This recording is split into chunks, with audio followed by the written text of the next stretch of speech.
So everyone, I am going to talk this morning about the most famous part of Shalach Lecha, the episode of the spies. And in doing so, I will repeat, I'm afraid, some of the things that were earlier said, but I also hope to be able to address some of the questions that were raised, or at least to put them in some kind of theoretical framework. So the incident of the spies was one of the great events in the history of our people, one of the great episodes of the Torah. It was a great turning point in Jewish history. It begins in the wilderness, and the way the account in Numbers begins, it was God who instructed Moses to send the spies. And there's a lot of question about this, because there's a different account in Deuteronomy. The account in Deuteronomy, when Moses is recounting the history, he says it was the people who requested that Moses send the spies, and Moses went to God, and God gave his permission for Moses to do so. And there's a certain amount of ambiguity with regard to that among the commentators. In any event, Moses sends 12 spies to the Promised Land, and all of them were very distinguished figures, leaders of the tribes. The two most famous, of course, were Caleb and Joshua. And he asked them 5 questions. He said, are the people strong or weak? He wanted them to learn about 5 things. Are the people strong or weak? Are there few or many? Is the country a good land or a bad land? Are the towns open or are they fortified? Is the soil rich or poor? And is the land wooded or not? And the spies, as you know, went to the land for 40 days and fulfilled their mission. They went straight to Moses when they came back, and they gave basically a factual report. They said, yes, the land is full of milk and honey. It's a wonderful land. However, the people are powerful, and the cities are fortified, and the cities are very large. Caleb speaks first after they give this report and says, we can do this. We can, in fact, conquer the land. We should go ahead as God has commanded us to do. The 10 spies then speak next, and they give a very different account. While they don't dispute the factual account, they say basically that we shouldn't go, that we're too weak, that we're not going to be able to conquer the land. And they use a famous phrase. They say that in our own eyes and in the eyes of our adversaries, we are like grasshoppers, and we see our adversaries as being giants. The people panic. They listen to the 10 spies and they start crying out. They say, we want to go back to Egypt. At least there our wives and our children will be safe, and they want a new leader to take them back. Joshua tries to persuade them otherwise. He says, look, we really have to trust in God, and if we trust in God, all will be well. We'll be able to succeed.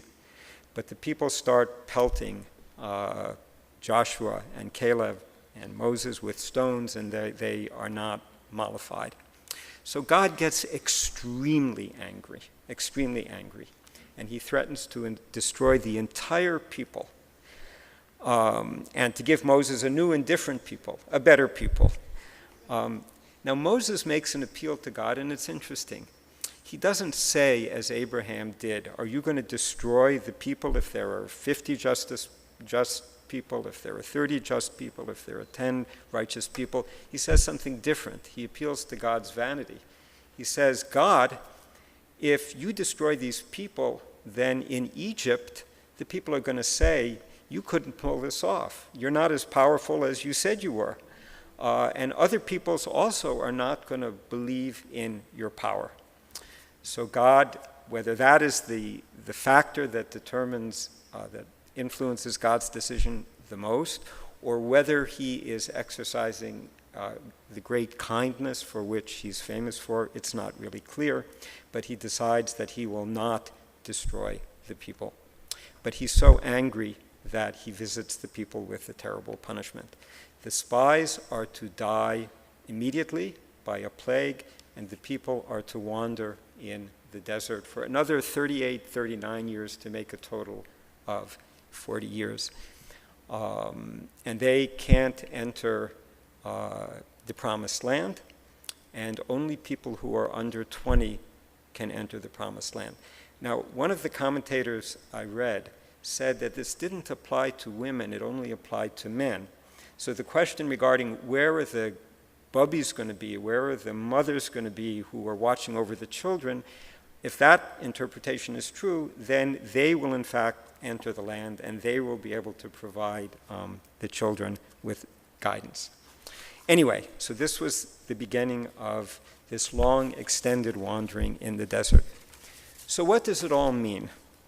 Well, the commentators that I've read all agree on one thing, that this episode in the Torah was a test, but they disagree strongly regarding the nature of the test. The traditional rabbinic interpretation is that this was a test of faith. Would the people trust sufficiently in God? And that all the parties, the spies, the people themselves, failed miserably. According to this interpretation, God didn't really want to send the spies. Once he gave permission, he hoped that the people would say, okay, you've given us permission to send the spies, we're going to send, but we don't have to do it. Once we've gotten permission, that's all we really needed. Now we will just trust in you. So God didn't want to send the spies, but the people demanded them anyway, and so they went. According to this interpretation, the people just didn't trust in divine providence. Here they were, they had just experienced all the miracles, the freeing from the land of Egypt, the manna in the desert, all the provisions that God had made for them, all he had done for them, and they still didn't trust in him. And basically, they were skeptics. They were simply not believers. They were motivated by fear, and this was what led them to rebel. According to this interpretation, the spies were guilty because they spread false rumors about how powerful the adversaries of the Jewish people would be. They undermined the confidence of the people unnecessarily. They spread a false report, and this was their great sin, and this was why they had to be killed. So that's one frame of reference, that's one interpretation. Another interpretation, which is very different, is given by Maimonides, and this is the one that Judy referred to before in the Guide to the Perplexed. According to this interpretation, God did want to test the people. He did not want to test their faith, but he wanted to test whether they were yet capable of self-government, whether they were yet capable of managing their own affairs and assuming the responsibilities of adulthood. Because once they entered the land of Israel, their responsibilities, the relative contributions of God and the people to the welfare of the people was going to change dramatically. The people would have to be responsible for their own affairs. They'd have to provide for their own food. They'd have to defend themselves. They would have to use the natural resources that were available to them. And according to this, the questions that Moses asked the spies to investigate make a lot of sense, because the questions concerned, would the people have the necessary wherewithal to, in fact, sustain themselves? So that according to this interpretation, Moses' decision to send the spies was a prudent act of leadership, a prudent exercise of leadership. According to this interpretation, God didn't simply want to punish the people by making them wander for 38 years, but he wanted to, in some respects, educate them, to give them the opportunity to mature and grow. And the psychological insight here is that in order for a people to be free, they really have to have the traits of character to sustain freedom. It's not enough if people were slaves just to put them in a land and then expect them to assume the responsibilities of citizenship. It's like when people are in prison for a long time, you can't expect them to immediately, at the end of their sentence, come out and simply behave as responsible adults.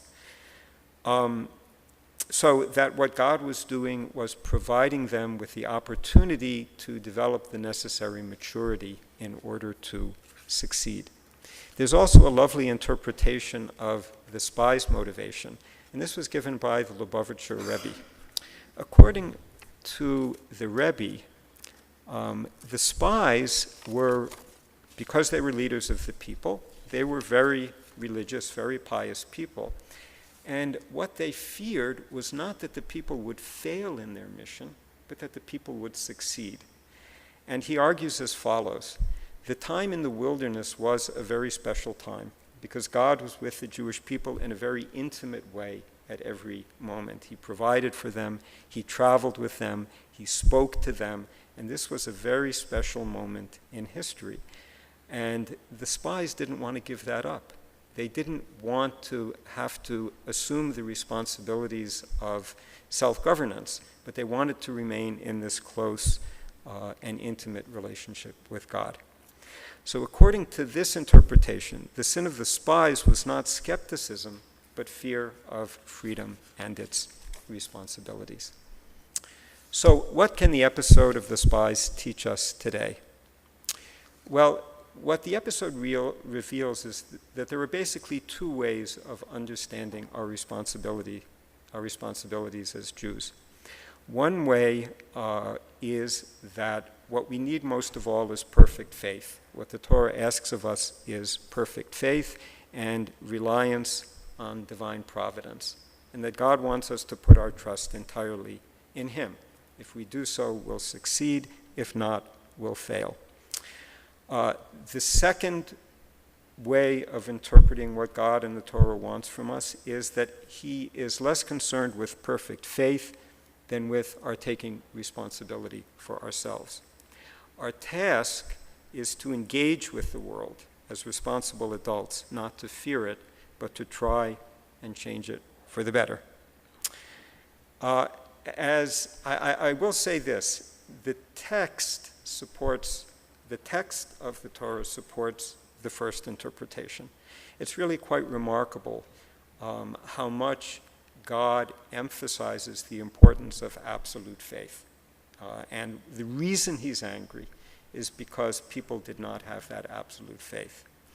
I find the second interpretation much more congenial, and I think that most conservative Jews do as well. It's interesting. We now face a great many challenges. In some respects, we are still in the desert. Some of us have faith, others do not. But what we have learned over time is that whatever the answers to the ultimate questions about God's existence, here on earth, as John F. Kennedy put it so eloquently in his first inaugural address, here on earth, God's work is truly our own. And I'd like to end on a more personal note. Sheva and I are now facing a turning point in our own lives. As many of you know, we are leaving to go to what some people consider a new promised land. But we are leaving the place, the community, we are leaving you folks here at Bethel, the place that we have been so nourished by and devoted to, the place where we have raised our children, the place where we have come week after week, the place where we have celebrated with you, rejoiced with you, mourned with you. Bethel has been our Jewish home for 27 years. I've been in this area for 41 years, more than the 40 years. I won't say it's a desert, but more than 40 years. And we're going to a very different place. And there have been reports about this new place that we're going. Some people say that the weather is very cold, not hospitable at all. Others say that the people are not friendly, they're very unfriendly. Others say that there are no wooded areas. Others say that the buildings are so tall and so fortified that you can't even use the bathrooms when you need to. The what? The giants are gone. They left a long time ago. Yeah, they left during my childhood, so they've disappeared. But despite these reports, and we have spied out the land a little bit for ourselves, we hope that we have the courage to begin on this new adventure. And we also know that if we succeed, it will be partly because of all that we've learned by being in this community, all that we've experienced with you as congregants, as sometimes teachers, for myself as being your president for a couple of years, and that we shall always carry you with us in our hearts. And we're not going away. We'll be back. We'll be here to see you. I'll give a plug to the next What's Not to Like. That's occurring on November 5th. Sheva's going to come back and be the master of ceremonies at that. We're going to be back for a while, and we may be back sooner.